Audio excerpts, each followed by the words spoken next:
After years of waiting, Five Nights at Freddy's Security Breach has finally launched, and with it, we now have a whole load of mysteries to discuss. What's the deal with the Vanny therapy tapes? Why is this room from Sister location in Pizzaplex? Who is the best animatronic, and why is it Music Man? There are a lot of things to solve in this massive game, as lore hides behind every pirate poster and inside every arcade cabinet. But the theory I have today goes to the heart of this game, addressing the one character that we spend a lot of time with, but don't actually see all that much. And that's our main character of Security Breach, Gregory. Yep, in a franchise full of dead kids, I want to focus on the first ever living child we've seen in the main story of the games. Except for in the Fruity Maze minigame, but we all know that she ends up dead. Who is Gregory? What is Gregory? And why is he such a cold-hearted savage to Roxy and the rest of the animatronic gang? I'm so mad that you're driving without my permission!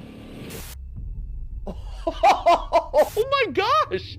Gregory is brutal! My friends, the answers to those questions will recontextualize everything that you thought you knew about this series. So let's begin.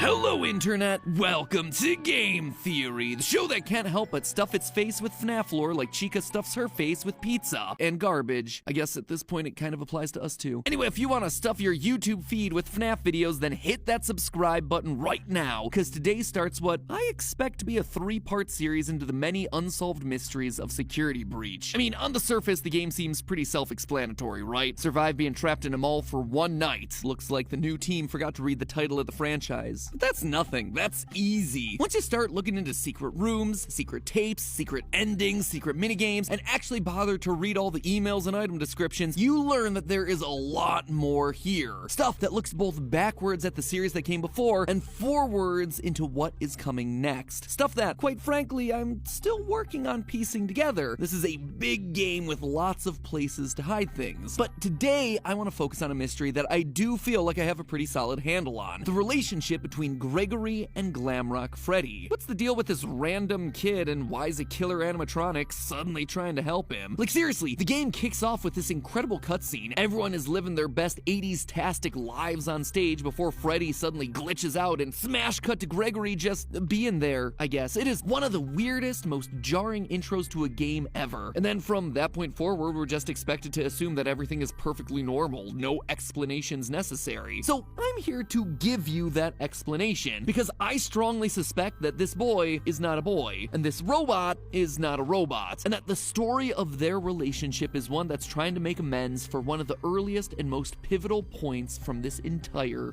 franchise. To begin, let's establish what we do know about Gregory in order to piece together the rest. So, what does the game offer us in terms of his backstory? Nothing. First and foremost, we know that he's pretty much off the radar. At the start of the game, Freddy does a quick scan only to realize your guest profile is unknown to me. Similarly, when security guard Vanessa is chatting it up with Freddy, we hear this part of their conversation. That is great news.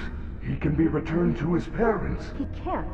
Turns out, there's no record of him. Clearly, Gregory is not a guest at the Pizzaplex. It also seems like he has nowhere else to go. In the game's bad ending, unlocked by just leaving the building at 6 a.m., we see Gregory winding up in an alleyway sleeping in a cardboard box. He appears to be homeless. He's an orphan. This then explains a few other things that we see around the Pizzaplex. In a couple of hidden locations around the building, we find little dens that are filled with drawings, plushies, and beds. The most notable one being the one behind the daycare center. Gregory seems to be living inside the Pizzaplex, which would explain his lack of a guest pass. We can't even be sure that his name is Gregory. In the game's opening scene, Gregory has no issues speaking to Freddy. Will you shut up? Who said that? I did. However, once Freddy asks him for his name, he stutters. I'm Gregory. Why would he stutter on his name when he was clearly fine answering everything else just seconds before? So, what? Is that it? Gregory's just some homeless kid that sets up shop in the Pizzaplex and happens to get wrapped up in Afton and Vanny's plans? Yeah, right. Of course not. Nothing in this franchise is ever an accident. Take a look at Gregory here. Notice anything familiar? Dark eyes, brown hair with a piece fallen between his eyes, shorts, a shirt with 2 stripes across the middle. Ladies and gentlemen, Gregory is none other than the crying child. Don't believe me? Early on on, we get this weird moment when Freddy suddenly stops what he's doing and says this. I feel you are broken. We all know that the language in this franchise is never chosen by accident. Everything is meticulously crafted, so is it a coincidence then that the word broken is only used one other time in the FNAF series to describe a child? That iconic FNAF 4 clip with crying child and Golden Fredbear, "You're broken, we're still your friends. I will put you back together." The fact that both crying child and Gregory look alike and are considered to be broken screams of a connection existing between these two. Him being the crying child would also explain why he has nowhere else to go. His dad is an undead zombie living inside a yellow bunny suit, and his mom is MIA. There's also lines like this. Your parents want you to follow me. Your family is looking for you. Let me take you to your parents. On one hand, this just sounds like Chica spouting out some generic security protocol. On the other hand, if indeed Gregory is the crying child, Chica's lines here take on a whole new meaning, because she is quite literally bringing him to his family, his father living in the basement, William Afton. But obviously there's one big problem with this, one that I'm sure all of you are screaming at your monitors or typing aggressively down in the comments. Crying child is dead. He died in FNAF 4 when his older brother Michael picked him up to be chomped. And not only did he die, his soul then went on to be one of the two spirits possessing Golden Freddy, the other being the vengeful spirit Cassidy, before he was finally put to rest by the puppet in the happiest day ending of FNAF 3. This kid is well and truly gone. He is removed from the franchise. He is one of the few cards that are officially off the lore table. So why then do I dare invoke his name here? Because Gregory is a robot, a rebuilt version of the crying child. Flame shields activate, because it's time for everyone's favorite segment. MatPat uses the lore from multiple FNAF books to try and explain parts of the game that don't make sense. I'll try to make this as quick and painless for all of us as possible. In the books, children having tragic premature deaths and then being rebuilt as robots by their grieving fathers is something that happens a lot. Like, if I had a nickel for every time this plot line showed up, I'd have like 3 nickels, which isn't a lot, but it's weird that it happened 3 times. In the original novel trilogy, the whole big twist of that was that Charlie, daughter of Henry Emily, died as a kid, and that her father put her back together by building robotic versions of her, each one representing a different stage of her growing up development. Then again, in Fazbear Frights, we have the character of Eleanor, who is strongly implied to have been built as a replacement daughter, as well as Dr. Telbert, who developed Remnant as a way to preserve his sick and dying daughter. And all of this is without me even going into the numerous stories where children get swapped out for robots and or Fazgoo, which, once it has your DNA, basically creates a clone of you. If that's the future of the franchise, we're going down some weird paths, my friends. Anyway, to summarize, there's evidence in the wider canon that FNAF 4's lines about the crying child being broken and needing to be put back together were meant to be much more literal than any of us first suspected. But we don't even have to go that far. Within Security Breach itself, there is plenty of evidence to suggest that Gregory isn't exactly what he seems. When Vanny spots you and starts to get closer, your vision gets a CRT effect. Basically the horizontal lines that old TV monitors used to get. And it's worth remembering that since this is a first-person game, that is representing your vision. So why are your eyes suddenly behaving like cameras on the fritz? Unless, you know, they are cameras on the fritz. Later in the game, once we defeat Roxanne Wolf, we can take out her eyes and upgrade Freddy. Our Fazwatch tells us that, quote, Roxy sees things differently than others. Sometimes she'll stare and talk to the other bots through walls. She's able to see things that others can't, which allows us to see collectibles like secret CDs. In a way, she has a sort of X-ray vision, which is why when you first install him into Freddy, his comment really stands out. How are your new eyes? I am having a hard time adjusting. You look different to me. It's almost like he was seeing Gregory as a normal child, but now that he has these new eyes, he's able to see through Gregory's skin and reveal something that he wasn't expecting, like, say, an animatronic endoskeleton. Also, Gregory can be inside Freddy when he's inside the charging stations, which on its own feels weird. Like, I kinda expected you to hop out and leave him to charge, but nope, we pilot him inside of it and then sit there as he charges. Or could it be that those charging stations are as much for us as they are for him? Remember that secret den behind the daycare where we assumed Gregory Gregory's living, there's a strange amount of decommissioned and what appear to be salvaged security robots. Maybe for a kid who needs a robotic upgrade. The fact that there's no record of Gregory would also make sense. If he's an animatronic, there wouldn't be records of him because he's not technically a human. It would also explain why Gregory has no parents. But maybe the biggest point of evidence comes from the very beginning of the game, where during the opening cutscene we see Freddy glitch out. This sets him on a course of being good for the rest of the game. But what causes that glitch to happen in the first place? Well, by going frame by frame, we can see that there's a security threat on the loose, and it looks to be a small child. What? It's Gregory. It has to be. Gregory is the threat here, a robot that poses a threat to Freddy's programming. But why? How?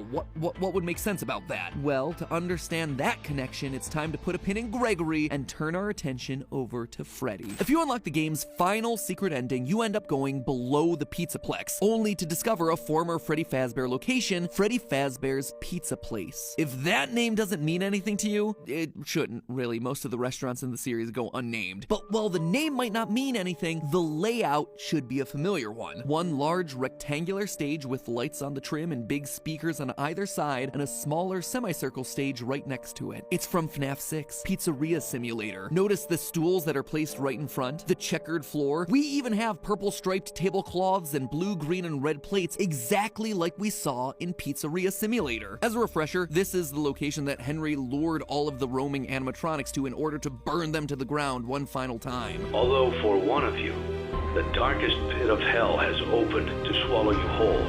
So don't keep the devil waiting, friend. And this is it, here. Seems like Henry's plan didn't quite work as expected. We still see pretty much everyone that he tried to torch away, and they're all alive and well and thriving underground. Springtrap is there, Molten Freddy is there as this big black blob, and if you look inside that blob, you can even see Baby, and heck, even the puppet. Kinda lessens the impact of that Savage Henry speech from FNAF 6, but whatever. Anyway, the reason I bring this up, outside of it giving me a chance to remind everyone that I totally called something like this happening at the end of the last theory from a year ago, is that one character is notably absent here, Michael Afton, who we're reasonably sure was the guard working at the FNAF 6 location and the one who helped to burn it down. And to you, my brave volunteer, who somehow found this job listing not intended for you.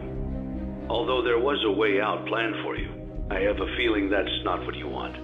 I have a feeling that you are right where you want to be. After being scooped, turning purple, and trying to undo his family's sins location by location, he went down with the ship and burned alongside his father and sister. Which means that presumably he should be here somewhere. And yet he's not. Unless, of course, he's taken on a new form. Say perhaps Glamrock Freddy. We know for a fact that Freddy's been down here based on some of the lines that he drops during the finale. I know what this is.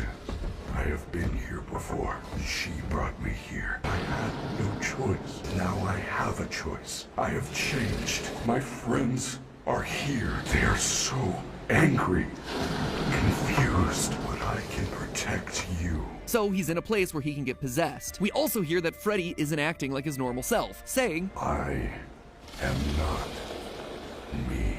And in yet another ending, the fire ending, Freddy is more than prepared to set the place ablaze, much like Michael Afton did to Fazbear Frights at the end of FNAF 3. I guess old habits die hard. And nothing says that clearer than the replica of Mike's room from Sister Location that's hiding inside the Pizzaplex. Yeah, for those of you who don't know, hidden inside the mall is the exact replica of Mike's living room from Sister Location, down to the TV, lamp, and basket of exotic butters. Exotic butters.